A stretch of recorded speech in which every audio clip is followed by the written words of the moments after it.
నమస్తే గురుగారు. నమస్తే అమ్మ. గురుగారు, మంత్రశాస్త్ర ప్రకారము దేవతా అనుగ్రహం కలగాలంటే ఏం చేయాలి? దాంట్లో ఎలాంటి మార్గాలు ఉన్నాయి? వందే గురుపదద్వంద్వం అవాంగ్మానస గోచరం రక్తశుక్ల ప్రభామిశ్రమ తర్కీయం త్రైపురం మహః ఆవంశ వంశకలశాంబుధి పూర్ణచంద్రం మంత్రజ్ఞశేఖర విభుం మహనీయమూర్తిం శ్రీ బాలకృష్ణ గురుదేవ పదారవిందం సంపూజయామి అనుదినం దృఢభక్తి పుష్పై. ఏదైనా మంత్ర సాధన ద్వారా దేవతానుగ్రహాన్ని పొందవచ్చు. మంత్ర సాధనలో మంత్రమునకు కొన్ని అంగములు ఉన్నాయి. ఆ అంగములు ఏంటంటే న్యాసములు, ధ్యాన శ్లోకము, మంత్ర జపము అంటే మూలమంత్రము, ఇవి ఉన్నాయి. దీంట్లో న్యాసములు మంత్రాన్ని శరీరం మీద న్యసింపజేసుకోవటం, అంటే మంత్రములో ఉన్న అక్షరములు మన శరీరం మీద న్యసింపజేసుకోవటం, ఆ అక్షరములు ఈ శరీరం మీద ఉన్నట్లుగా భావించటం, అది ఒక పద్ధతి. దాంతో ఏమవుతుందంటే మంత్రానికి దేవతకు భేదము లేదు కాబట్టి మన శరీరం మీద దేవతను న్యసింపజేసుకోవటం. ఓకే. అందువల్ల దేవతయే నేను అన్న భావన కలిగి దేవతానుగ్రహం కలుగుతుంది. ఇది ఒక పద్ధతి. ఇంకొక పద్ధతి ధ్యానం చేయటం, దేవత నేను అభిన్నము అన్న రూపంతో ధ్యానము, అది ఒక పద్ధతి. ఇంకొక పద్ధతి మూలమంత్ర జపం, మంత్రము జపం చేసుకుంటూ దేవతకు నాకు అభిన్నమని చేయటం. ఈ మూడు విధాల దేవతానుగ్రహం పొందవచ్చు.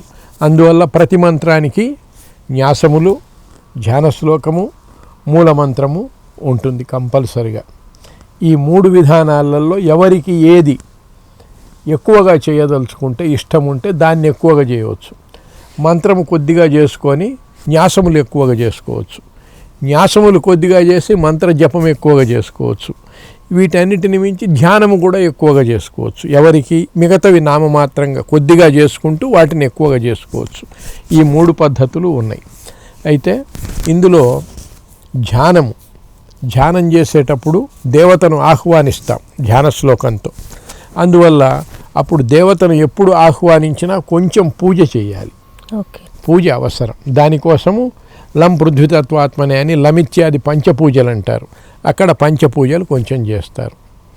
ఇట్లా మంత్రములో ఈ అంగములన్నీ ఉంటాయి.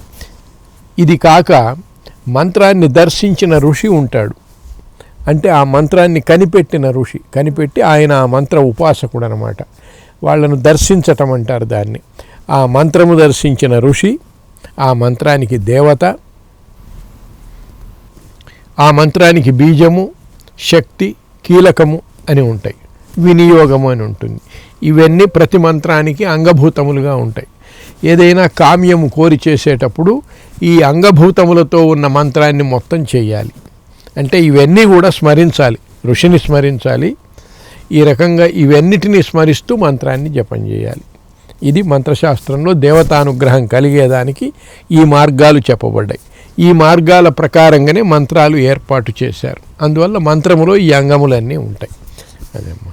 గురుగారు, మంత్ర జపము సామాన్యులైనా చేయొచ్చా, లేకపోతే గురు ద్వారా దాన్ని తీసుకొని చేయొచ్చు? అంటే మంత్రజపం చేపించే నామజపము సామాన్యులు కూడా చేయవచ్చు. రామ రామ రామ అనుకోవచ్చు, కృష్ణ కృష్ణ అనుకోవచ్చు. ఇంకా కొన్ని మంత్రములు ఉన్నాయి. హరే రామ హరే కృష్ణ అనే మంత్రం ఉంది, అది ఎవరైనా చేయవచ్చు. అట్లనే నామము శివాయ నమః అనవచ్చు. ఇటువంటి నామజపములు ఎవరైనా చేసుకోవచ్చు, నామాన్ని స్మరించుకోవచ్చు. కానీ మంత్రము మాత్రము గురుముఖంగానే స్వీకరించాలి. అంతేగాని పుస్తకాలు చూసి కానీ లేదు ఎక్కడన్నా విని కానీ అట్లాంటివి చేయటం పని. ఒకవేళ అలా చేస్తే ఏమైనా దోషాలు ఉంటాయా? అట్లా చేస్తే ఆ మంత్రము సిద్ధించదని, దానివల్ల పాపమని కూడా అట్లాంటివి ఉన్నాయి కొన్ని. కాబట్టి గురుముఖంగానే తీసుకోవటం మంత్రం. మంత్రానికి ఉచ్చారణ లేదు. ఉపదేశం చేసేటప్పుడు మాత్రమే ఉచ్చారణ, మిగతా సమయంలో ఉచ్చరించకుండా మౌనంగా జపం చేసుకోవటమే. ఓకే. అంటే మనసులోనే జపం చేసుకోవటం, బయటికి ఉచ్చరించి చెప్పటం ఉండదు మంత్రం. థ్యాంక్ యూ గురుగారు. మంచిదమ్మా.